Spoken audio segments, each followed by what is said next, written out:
Oh, I'm doing fine, and it's marvelous to be back, Heinrich. Absolutely. It was back in 2008, I think we had you with us last time. Of course, we met over in Liverpool at that time. Liverpool. It was Liverpool, as I recall. Yeah, we had a great time. We did a fantastic interview. Absolutely. It was great to have you with us then, and we talked obviously about Octopus, some of the background story on the UFO connections, and many of the parapolitics topics, Ken, that you write about, that you basically are detailing over at steamshovelpress.com, your website. But now, of course, today we're here to talk about your latest book, JFK and UFO, Military Industrial Conspiracy and Cover-Up from Maury Island to Dallas. Is going to be really interesting. Tell us, just give us a brief outline, if you will, of the book, Ken. Okay. Well, actually, we even talked a little bit about this because in our last interview, I was still in the thick of all the research. But the basic idea is this connection between the Kennedy assassination and the UFO world in a real historical sense, not in the sense that, I mean, I'm sure anybody who's into this stuff has run into someone who said that Kennedy was killed because he was going to tell us about Roswell and give us all the details. Well, that's not what this book does. What this book does do, however, is make a very solid connection between one of the earliest of the UFO sightings in the post-World War II wave of sightings, actually the very earliest, something called the Maury Island incident, and the Kennedy assassination. And the connecting link is one of the witnesses for Maury Island in 1947. His name was Fred Crisman. And he was regarded by Jim Garrison, the guy who did the 1968 investigation of the Kennedy assassination. Oliver Stone's movie is about that. Jim Garrison thought that Fred Crisman, the Maury Island witness, was the Grassy Knoll shooter. And that, in a nutshell, is the hook that I want people to understand when they come to this book. I mean, there's a whole wealth of detail to fill in there, but it's very important to know that there is that kind of solid historical connection grounded in documents and oral histories and everything I put in this book. The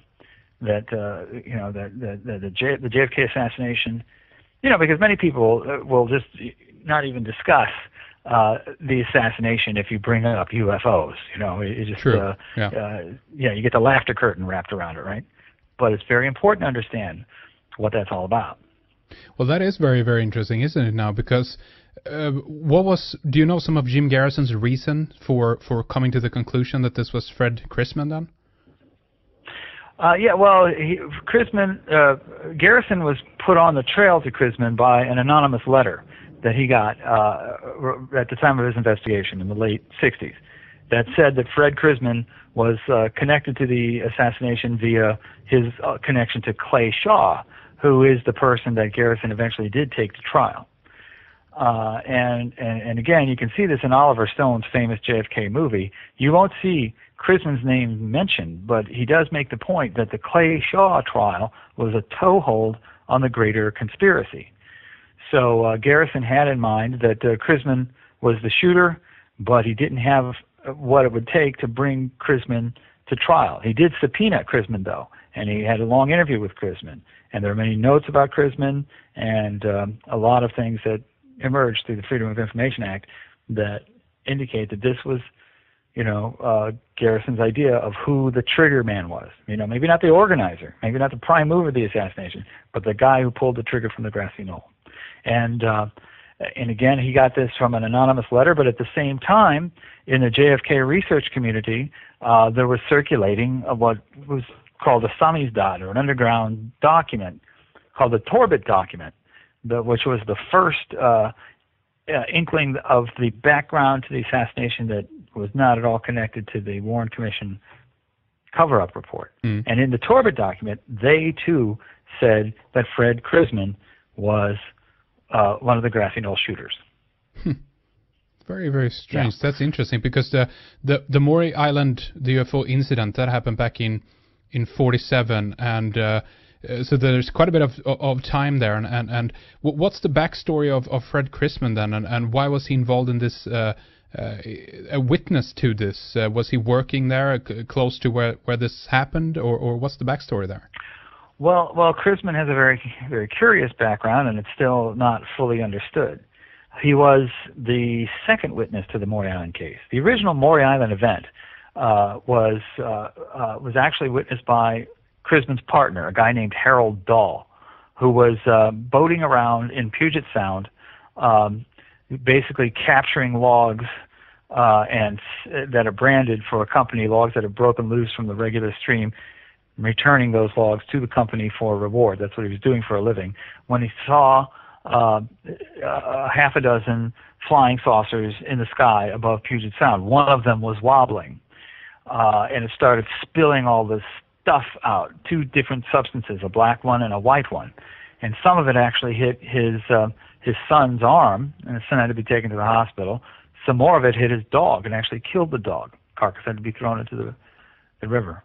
But then after one of the other saucers tapped the one that was wobbling, it straightened up and they all flew off. Dahl took that story to the guy he considered his boss, Fred Crisman. But even right there, the weirdness starts, because when you track down the registration of the ship, it's called the North Queen, the registration actually belongs to Dahl. He owned the ship. So why he made a report to Crisman, that's kind of unclear. Crisman comes down the next day, and he says he sees another single flying saucer that day. So that's how they both become the witnesses to the Maury Island case. Has that been confirmed, or did he make the story up? What do you know? Well, no. There's no independent corroboration that Crisman saw anything. But there's certainly plenty of indication that Dahl did. And both of them supposedly collected some of this material from around the sound there, and they kept it on their person. And what happened after that was Kenneth Arnold, who is famous for his sightings in the Cascade Mountains near Mount Rainier of several flying saucers. That was the one that triggered the whole post-war wave. He was hired to investigate Crisman and Dahl.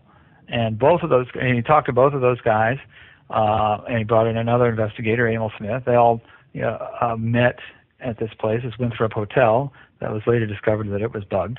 And both of these guys brought in the flag and told them the story, and did everything they could to try to demonstrate that what they were saying was real. Crisman and Dahl both.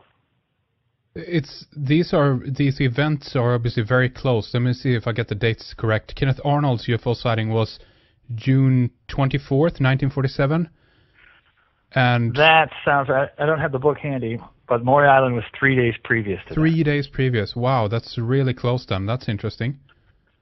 That's right. Yeah, it's all kind of happening right after World War II. Yep.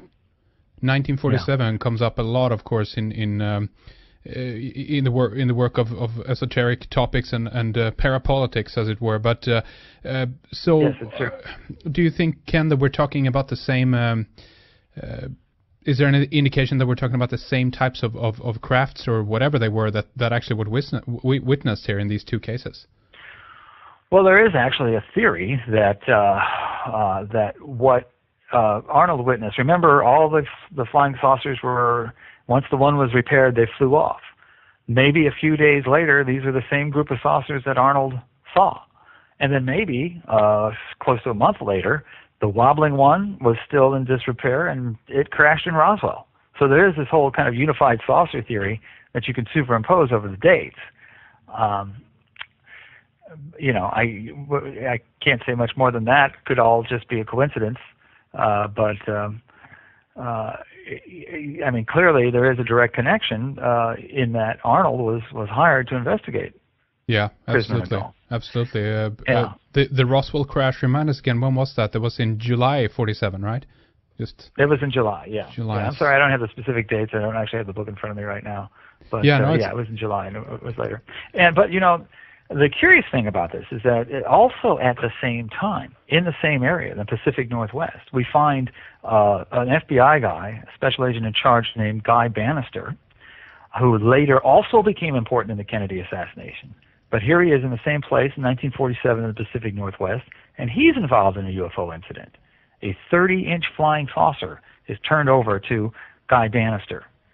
And this makes it into the papers. There's a report about this, and he holds on to it for like a week. It is about the same time as the Maury Island case. And then military personnel come in and examine it. All this is in the paper, and then shortly thereafter, some kind of cover story is produced that this little 30-inch saucer was put together from a phonograph by a bunch of teenagers.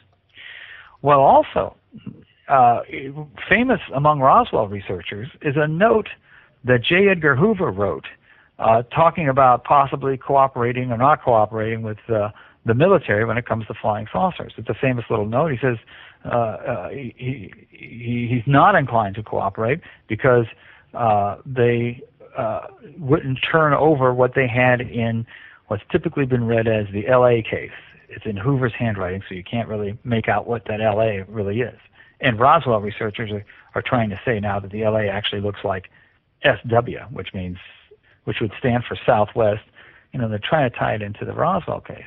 But if you look at the language, Hoover is saying they didn't turn this over. Well, if we're talking about the Roswell crash, what could they just turn over? A big flying saucer? Or a debris field, which is what the reports about Roswell really were to begin with? Or a 30-inch flying saucer that could be easily turned over to somebody, and that incident with Guy Bannister happened only 2 days before Hoover wrote that memo. So, and then after that, racing forward again to the 60s, Guy Bannister is the guy who ran the Fair Play for Cuba operation out of an office in New Orleans, and his most famous employee was Lee Harvey Oswald. Yeah. What a world! What a weird connections between these kinds of people here. But what do you know more about that 30-inch saucer? That's very interesting. Sounds like batteries not included again. We talked about that briefly before. That movie. What is that? That's right. One of those little things. Well, we don't really know much more about that. The military confiscated it. We do know that in the 50s, Bannister gave testimony to the House Un-American Activities Committee, and he said that it was a Fugo balloon, which has in fact been held up as a possible explanation for Roswell many times. It's not really a very plausible one because the Fugo balloons, which were launched from Japan, were launched in 1945. And there's no way they could have stayed aloft until 1947. But we do get an admission from Bannister to the HUAC committee that he was working counterintelligence there. And no matter what he said about anything, you can't regard it as the truth. So we really don't know. Yeah. Wow, that's interesting. Let's just talk a little bit about this, the black goo, right? That both then Harold Dahl and Crisman, they took this with them, right? They touched this basically. That's right. Well, they collected large samples of it, and they showed some to Kenneth Arnold, and Arnold didn't really know what to make of it. And also, Arnold had a lot of very strange experiences trying to investigate Maury Island. When he showed up in town, there was already a reservation for him at the Winthrop Hotel. He discovered that these reporters that kept coming at him kept repeating back to him bits of conversations that he'd had the night before, as if the room had been bugged. All this really strange stuff started to happen.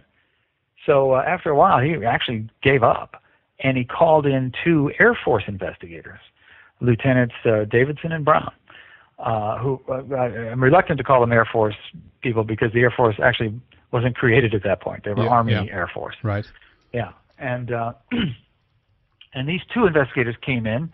Crisman and Dahl brought the stuff with them, the slag with them, the white stuff and the black stuff. They showed it to those guys. And in fact, those guys loaded it up on their B-25, their plane that they'd come in. And they were going to take it back to Wright-Patterson Air Base and test it to see what it was. But their plane crashed, and they died, and the material was never recovered after that.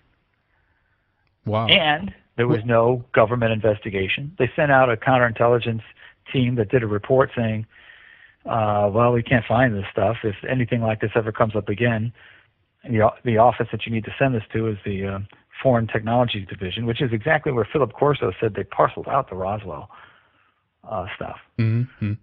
But there was never, if Crisman had sabotaged the ship, for instance, and not given him the flag, but actually some kind of a bomb or something, that was never investigated. And to this day, and I even wrote an editorial about this recently for Skylar Alfredon's website, on 14 website called Lo-Fi, that the plane is still there. in Kelso, Washington, where it crashed. It's on private land. It has not been fully excavated. You're kidding. And the reason for that is because people only see it as a product of the Maury Island case, which has long been regarded actually as a hoax, and we can get into that in a minute, why people think it's just a hoax. But so it's just a footnote to some crazy UFO case. If people really understood that Crisman is connected to the Kennedy assassination, I mean, my God, we've exhumed Oswald's body. This country has been obsessed with the Kennedy assassination for decades. You know, if people understood that plane might have some kind of insight into what happened to Kennedy, it'd be exhumed immediately. So I called for on this website, I try to make a cause out of it, saying let's excavate Kelso. Yeah. So Kelso in Washington State. Yeah, in the state of Washington, in the Pacific Northwest. Yeah, that's where those guys. Very interesting. Have you been up there yourself, or do you know of anybody who's actually been close to it, or something like that? Well, when I was doing research on the Maury Island book, I was all over there. But at that time, when I was doing the research, that wasn't known. It has only recently been discovered that the plane is still there. And the whoever owns the property hasn't been interested in, I guess, cleaning it out or getting it off his property. Apparently not. And I assume that the UFO people in Seattle are working on this problem. Figuring out how to get access to it, even though it's on private land. So maybe we'll see something. It's very interesting. It's like all this time, 50 years, Kennedy assassination. There are so many places where we can dig to find out more. Yeah. The CIA, for instance, still sits on. After Oliver Stone's movie came out, a lot of files were released that were supposed to be sealed into the next century, but not every one of them were. Hundreds of them still remain, and the CIA says they won't release them because they're still, even after 50 years, a threat to national security.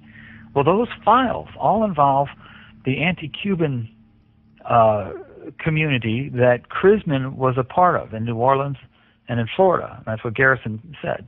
So these files that they're still sitting on involve Crisman, or may involve Crisman if they ever get released.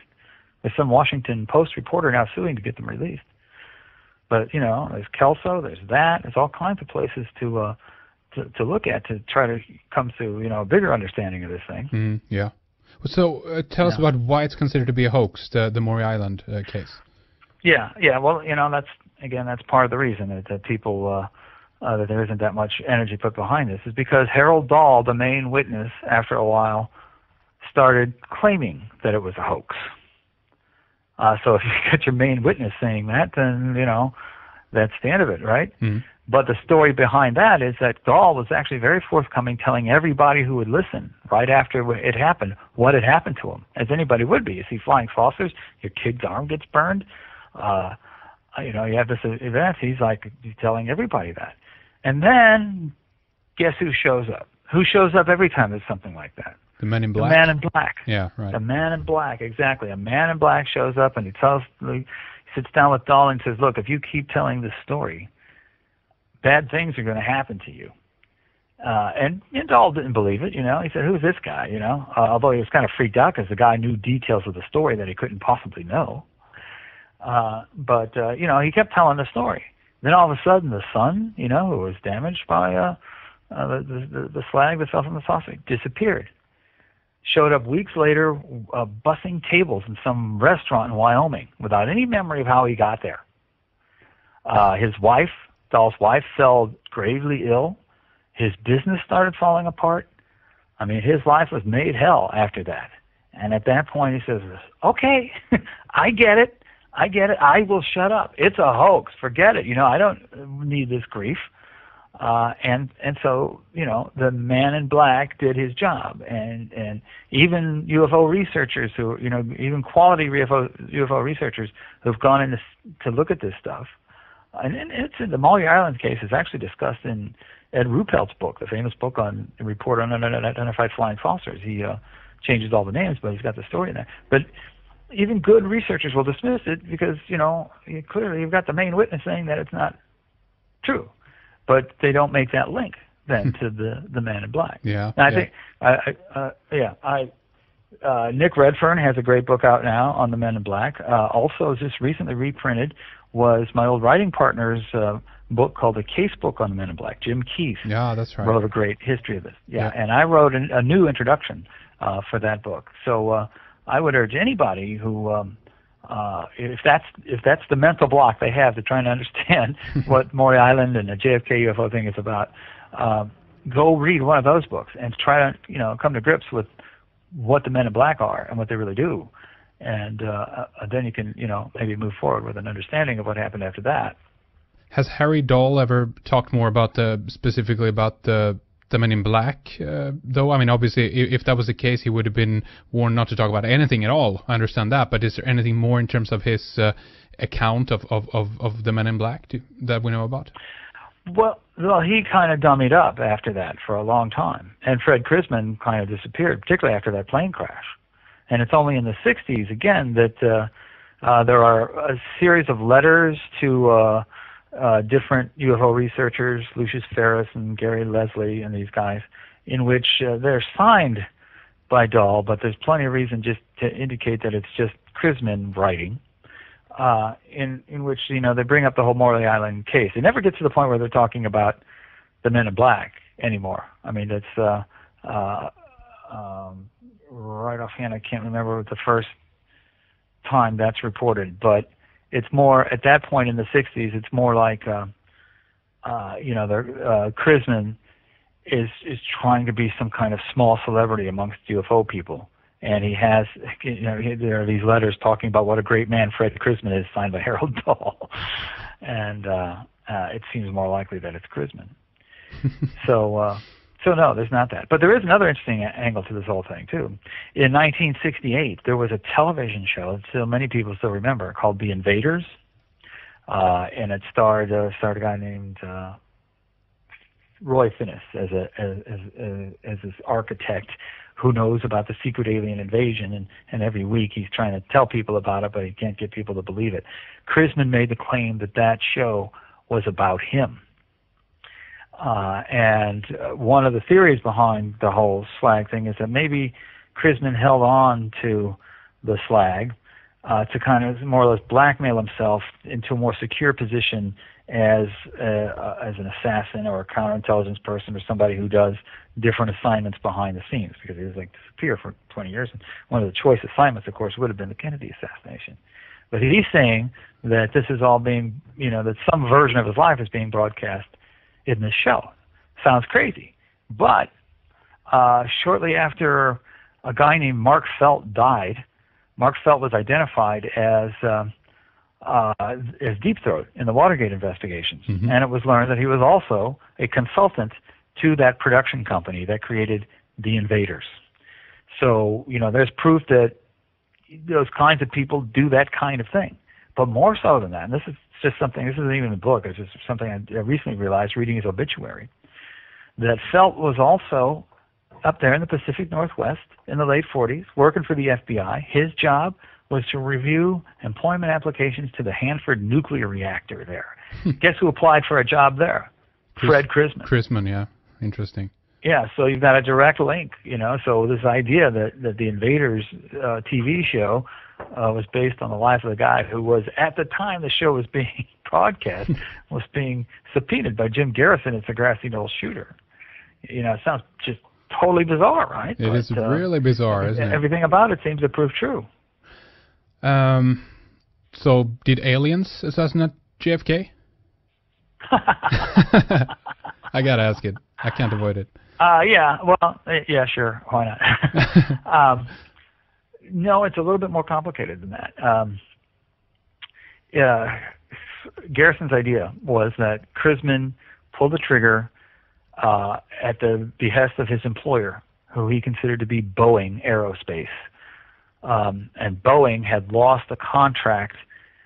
Actually really didn't lose it. There was a surprise switcheroo at the last minute. JFK gave a contract for an important aircraft to General Dynamics instead of Boeing. It was called the TFX Tactical Fighter.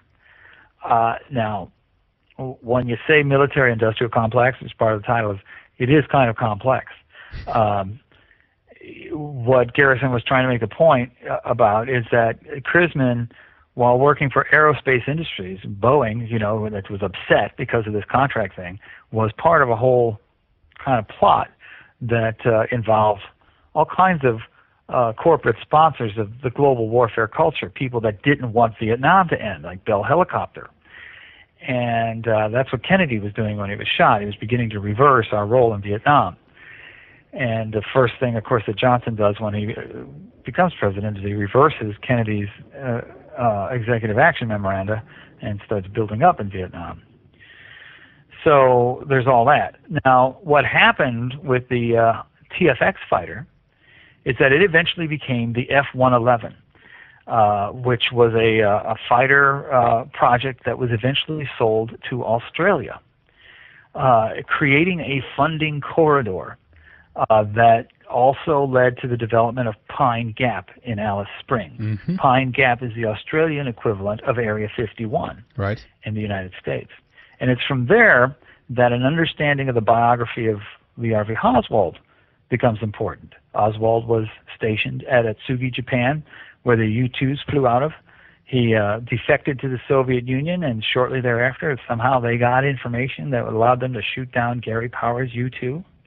The job that Oswald had before he got the job at the Book Depository was with Jagger Chiles Stovall, a photograph company that processed U-2 film. Oswald was some kind of an agent connected to the U-2 program. Mm-hmm. When he was arrested, they found a spy Minox camera on him and this kind of thing. So where was the U-2 developed? Area 51. So, you know, did aliens shoot Kennedy? I'm not trying to make that case, but what I am trying to make the case is that that process led to this whole science fiction nightmare where the world is, you got little camps of these bizarre military weapons technology development camps like Area 51 and Pine Gap, the whole science fiction nightmare that we've all been living. And that's all interconnected, not only to the Kennedy assassination, but to the ufological subculture, you know. And when you get down to it, people just think that UFO people are just nuts. But what are they really? They are people that get together and they kind of talk about technology, and they talk about, the military and Pentagon, and they talk about it in ways that is not approved by, Pentagon authorities. And they form a kind of parapolitical dissent subculture. And that has been infiltrated and manipulated. That's true, and that's an interesting point as well, and maybe we can keep that in mind and talk more about that later. But exactly, just because you mention UFO as well doesn't, obviously, at this point, as people will understand, doesn't imply aliens or ET or anything of that. It's simply unidentified flying object or whatever. And in this case, then, if we look at it from the Area 51, secret weapons development, we're talking after World War II, a lot of the Nazi scientists are shot over to the States, some to Russia. We know that story, and we've been talking with many others, Ken, about the development of technology, of the flying saucer anti-gravity technology. Is that what we might be looking at here when it comes to Maury Island, when it comes to what Kenneth Arnold saw at Mount Rainier, and eventually maybe even later the Roswell crash? And maybe that's why also a level of this is the cover-up, the hush-hush, because we're talking about a human-developed, very, very exotic technology here. What do you think? Well, yeah, no, I think that's absolutely right. And the connection, of course, is Paperclip, Operation Paperclip, that you just alluded to, where a lot of the Nazi scientists came over and actually built our space program. The connection between Crisman and Clay Shaw, as kind of mapped out in the letters that were leaked to Garrison, is that has to do with Paperclip. Clay Shaw supposedly was the guy that helped to bring Werner von Braun in to help him surrender, and opened up that whole process of having all these Nazis come over. That's who Clay Shaw was, and Crisman was a part of that. Actually, in the book, one of the documents that I uncovered at the National Archives indicates that Shaw was in the United States when that happened, but that only means that he was coordinating things on the United States end. But Crisman's connection is directly then to Paperclip, and many people believe that these, whatever these craft are that he saw, were kind of Nazi origin craft. Mm-hmm. And others suggest also that they might be radar fogging devices. and all of this business, we have to, we can never exclude the possibility that this is all aliens, but at the same time, we have to consider also the possibility that whenever you want to talk seriously about the Nazi roots of something, or about black budgets, or about the development of arcane technology on unaccountable tax dollars, they're going to interject aliens and UFOs, and it's going to help them wrap a laughter curtain around it, so you never get to the bottom of it. Right. Yeah. So I mean, this is, if we talk, as soon as we get into the Oswald, Guy Bannister, and now to kind of add to this pile, I guess, is Fred Crisman as well, if you will. It's difficult to know, are these people working for somebody? Are they working on behest of are they double agents, triple agents? I mean, if you want, then we can divide it up, I guess, into three camps. Ken, we have the Nazi side, right? Those who came over, and it might be uncertain what side they are on, of course. Then we have the Cuban/international socialist side to this, and then we have the corporate military industrial complex that you talked about earlier as well. These kinds of characters, if you would put them in any of these categories, these brackets, where would you place them, Ken? Well, it seems to me that Oswald, for instance, didn't know who he was working for in the long run. Was it the Soviet Union, the United States, some rogue element, within the intelligence community?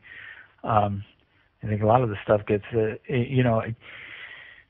Oswald was also very young, and a lot of people get into this, and they themselves are trying to play one off against the other, and I think Oswald's life proves what a deadly game that can be. Mm-hmm.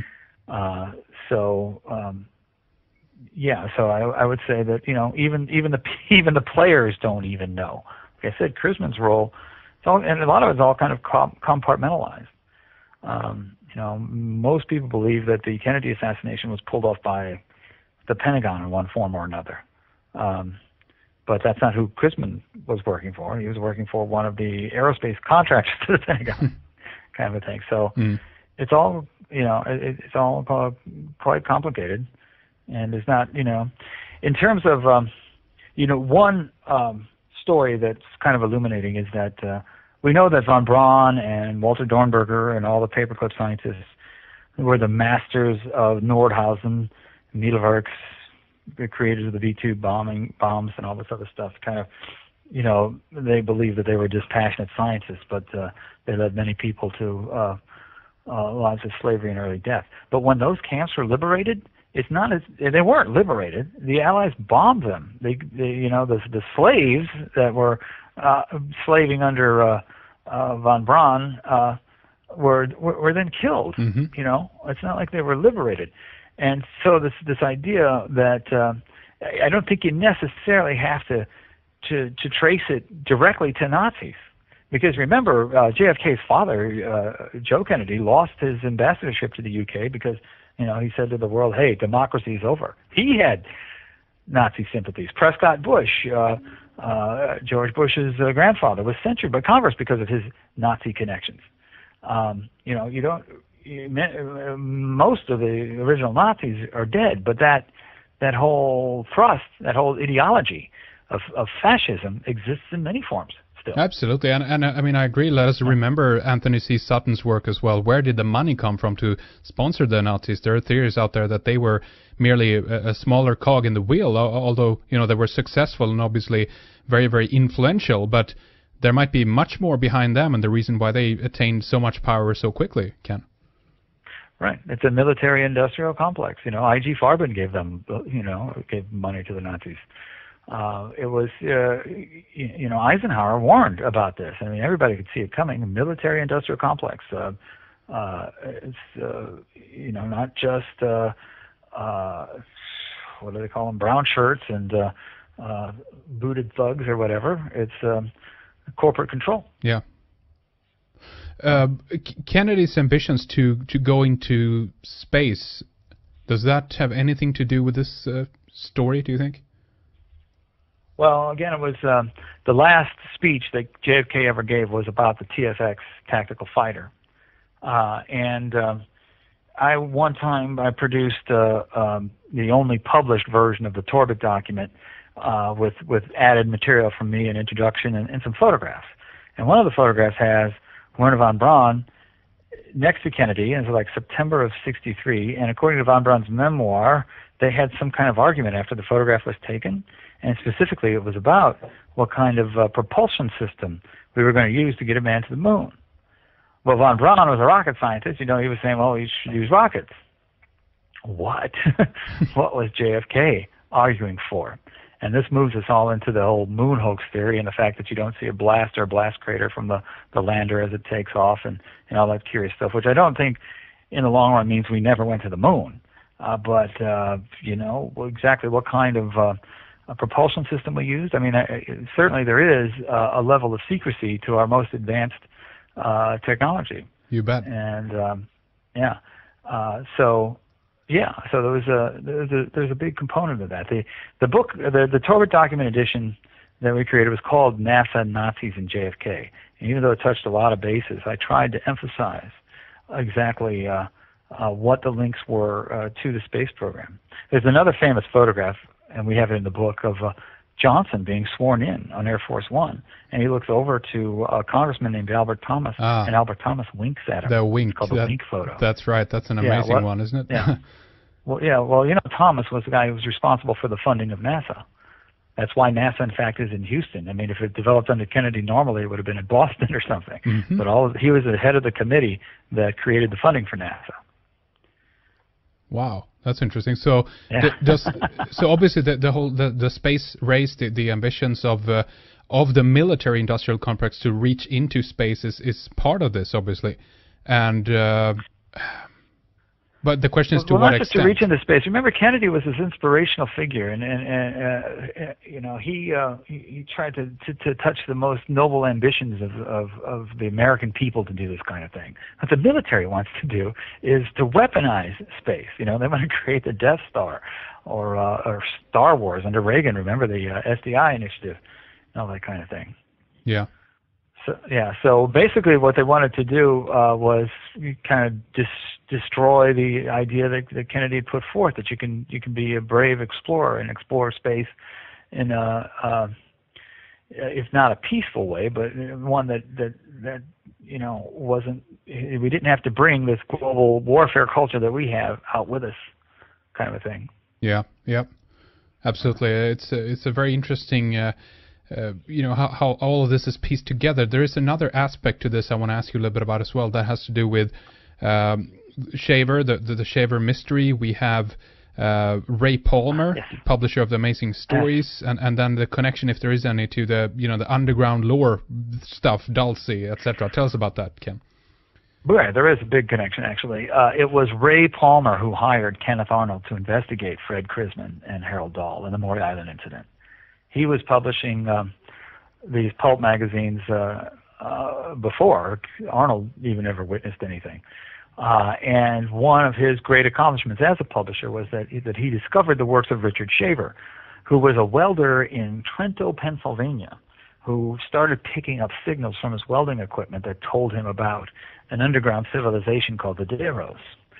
And Palmer published this in his magazines, Amazing Stories, and Fate was another.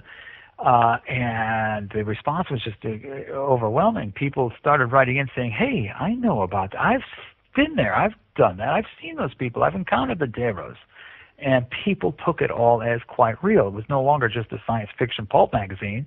It was the true confessions of people who really believed that they were interacting with these other worldly beings that lived in caverns beneath the surface of the earth, called the Deros, which was a shortened term for a detrimental robot. Which there's kind of a social critique in there, you know. In the late 40s and the early 50s, there was a whole fear about the conformity that America was going through. They were kind of like robotic existence. So there's part of that in there. But the connection to Crisman was, and this is a weird one, is that he was one of those respondents. He wrote a letter to Amazing Stories saying that he encountered the Deros in Burma when he was fighting during World War II. And they actually shot him in the arm with a laser-like invention years before the laser was invented. Anyway, this is a story that appeared in Amazing Stories long before Palmer ever hired Kenneth Arnold to investigate Crisman. So Palmer knew of Crisman before the Maury Island case, before he told Arnold, and he didn't tell Arnold anything that he knew. So it's one of two very strange incidents where Crisman's presence is telegraphed in advance through the Shaver mystery and the Palmer articles. The other one is Jim Garrison himself. Jim Garrison, in his biography on the Trail of the Assassins, talks about how he knew Guy Bannister in the 40s, that they were both working for the FBI in the late 40s, along with Mark Felt, who was doing the Hanford nuclear reactor stuff, all these people. And he said he had lunch with them, and they would talk about the events of the day. Certainly, the 30-inch flying saucer came up during their talks. And if you're talking about flying saucers in the Pacific Northwest, it's almost hard to imagine that the Maury Island case wouldn't have come up either. So Garrison must have known who Crisman was before he started getting these letters in the late 60s saying that he was the Grassy Knoll killer. I still don't know what to make about either of those incidents, but in both cases, Crisman is...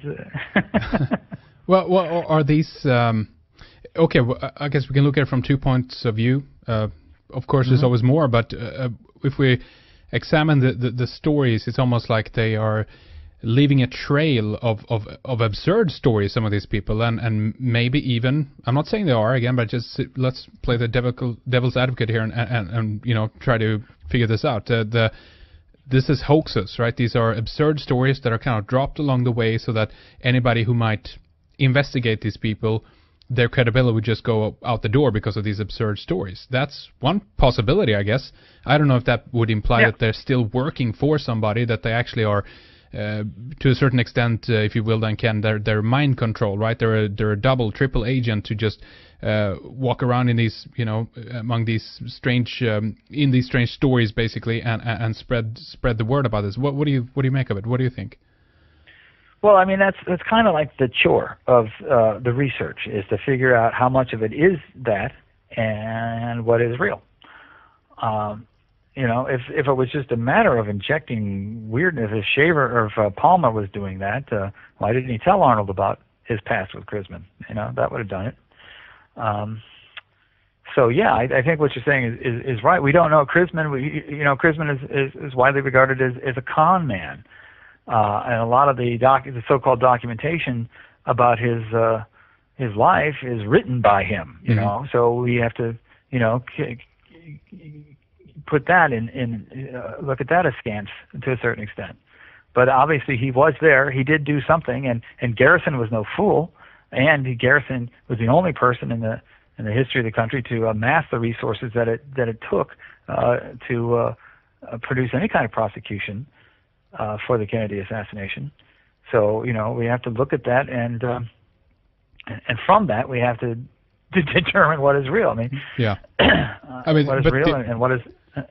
The other alternative, Ken, is that this is real. They actually did experience something. They did see something. They were in contact with the Darrows. Where does that leave us then? If that's true, does that mean that these individuals are to some extent influenced by these things? Do you think? Well, yeah. Well, the Darrows have a remarkable similarity to the little grays that that abductees always see. Yeah. Yeah, and it's very interesting that robotic race, if you will. They're robots, the recon soldiers, if you will, maybe of someone else.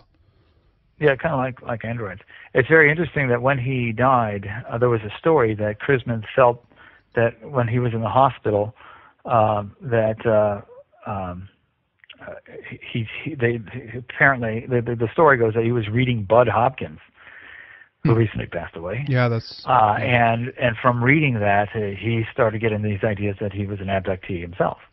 The story doesn't really pan out because Hopkins' book came out in '77 and Crisman died in '75. But the idea, I've got. Actually, there are covers of.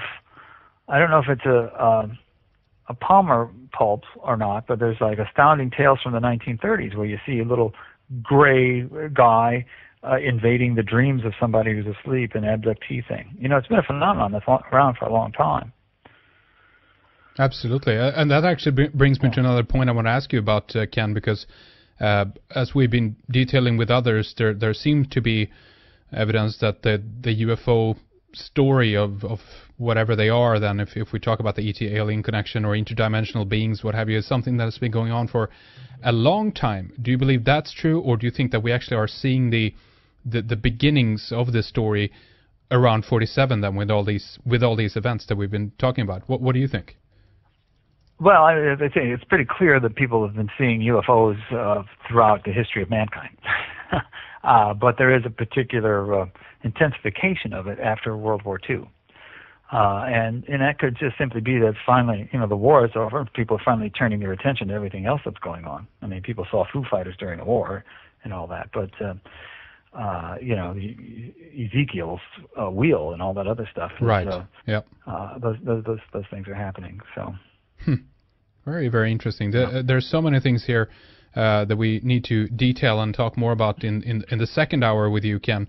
We're going to try to tie in the Casillero connection to your previous work on the octopus and all that as well, because there is a connection there. But let's leave that then for the second hour, because it's an interesting story. But we want to give out some websites here, and once again we want to mention the title of your latest book, JFK and UFO, Military Industrial Conspiracy and Cover-Up from Maury Island to Dallas. Very interesting story. Gives us the websites, Ken. Okay, well, if anybody wants to read an excerpt from the book, can go to the publisher, Feral House, FERALHOUSE.com, and I think there's a search engine. You have to poke around a little bit, but you'll get an excerpt that way. But all of my work you can get access to through steamshovelpress.com. And that includes the JFK and UFO book, but also all these other things. I have a PDF book and a videotape and or a DVD, excuse me, and a few other things that's all part of my kind of ongoing. I've been doing this for almost 20 years now. It's just a full court press of various parapolitical issues. And you can learn all about it through steamshovelpress.com. Absolutely. And tell us just a little bit more here before we wrap things up with the first hour. Your PDF as well, it's available as an ebook then. It's called Popular Parapolitics. Tell us about that. Popular Parapolitics. It's like volume 2 to another published book of mine called simply called Parapolitics, and maybe volume 3 of 2 other volumes, Popular Paranoia and Popular Alienation. That came out that collected my old magazine, Steam Shovel Press, in a couple of anthologies. What it is essays that I've written about my experiences. I travel around the world and go to different conferences and talk to different people, and all of my experiences in those various subcultures, alternative media, ufological subcultures, conspiracy conferences, and all that, because it's a series of essays. And the current one is available only as a PDF through steamshovelpress.com. But the other ones, anybody who wants to take a look at my books and many books, Amazon.com has a page that has them all. Just put my name in there. And anybody who wants background on me, including a long bibliography, can go to Wikipedia. Just type in Ken Thomas, 2 N's and Ken. Is the hook that I want people to understand when they come to this book. I mean, there's a whole wealth of detail to fill in there, but it's very important to know that there is that kind of solid historical connection, grounded in documents and oral histories and everything I put in this book. The JFK assassination, because many people will just not even discuss the assassination if you bring up UFOs. It just True. You get the laughter curtain wrapped around it, right? But it's very important to understand what that's all about. Well, that is very, very interesting, isn't it now? Because do you know some of Jim Garrison's reason for coming to the conclusion that this was Fred Crisman then? Garrison was put on the trail to Crisman by an anonymous letter that he got at the time of his investigation in the late 60s that said that Fred Crisman was connected to the assassination via... Oh, I'm doing fine, and it's marvelous to be back, Heinrich. Absolutely. It was back in 2008, I think we had you with us last time. Of course, we met over in Liverpool at that time. Liverpool. It was Liverpool, as I recall. Yeah, we had a great time. We did a fantastic interview. Absolutely, it was great to have you with us, Dan, and we talked obviously about Octopus, some of the background story on the UFO connections, and many of the parapolitics topics, Ken, that you write about, that you basically are detailing over at steamshovelpress.com, your website. But now, of course, today we're here to talk about your latest book, JFK and UFO, Military Industrial Conspiracy and Cover-Up from Maury Island to Dallas. Is going to be really interesting. Tell us, just give us a brief outline, if you will, of the book, Ken. Okay. Well, actually, we even talked a little bit about this because in our last interview, I was still in the thick of his connection to Clay Shaw, who is the person that Garrison eventually did take to trial. And again, you can see this in Oliver Stone's famous JFK movie. You won't see Crisman's name mentioned, but he does make the point that the Clay Shaw trial was a toehold on the greater conspiracy. So Garrison had in mind that Crisman was the shooter, but he didn't have what it would take to bring Crisman to trial. He did subpoena Crisman, though, and he had a long interview with Crisman. And there are many notes about Crisman and a lot of things that emerged through the Freedom of Information Act that indicate that this was, Garrison's idea of who the trigger man was. Maybe not the organizer, maybe not the prime mover of the assassination, but the guy who pulled the trigger from the grassy knoll. And again, he got this from an anonymous letter, but at the same time, in the JFK research community, there was circulating what was called a samizdat, or an underground document called the Torbit document of all the research. But the basic idea is this connection between the Kennedy assassination and the UFO world in a real historical sense, and not in the sense that, I'm sure anybody who's into this stuff has run into someone who said that Kennedy was killed because he was going to tell us about Roswell and give us all the details. Well, that's not what this book does. What this book does do, however, is make a very solid connection between one of the earliest of the UFO sightings in the post-World War II wave of sightings, actually the very earliest, something called the Maury Island incident, and the Kennedy assassination. And the connecting link is one of the witnesses for Maury Island in 1947. His name was Fred Crisman, and he was regarded by Jim Garrison, the guy who did the 1968 investigation of the Kennedy assassination. Oliver Stone's movie is about that. Jim Garrison thought that Fred Crisman, the Maury Island witness, was the grassy knoll shooter. And that, in a nutshell, which was the first inkling of the background to the assassination that was not at all connected to the Warren Commission cover-up report. And in the Torbit document, they too said that Fred Crisman was one of the grassy knoll shooters.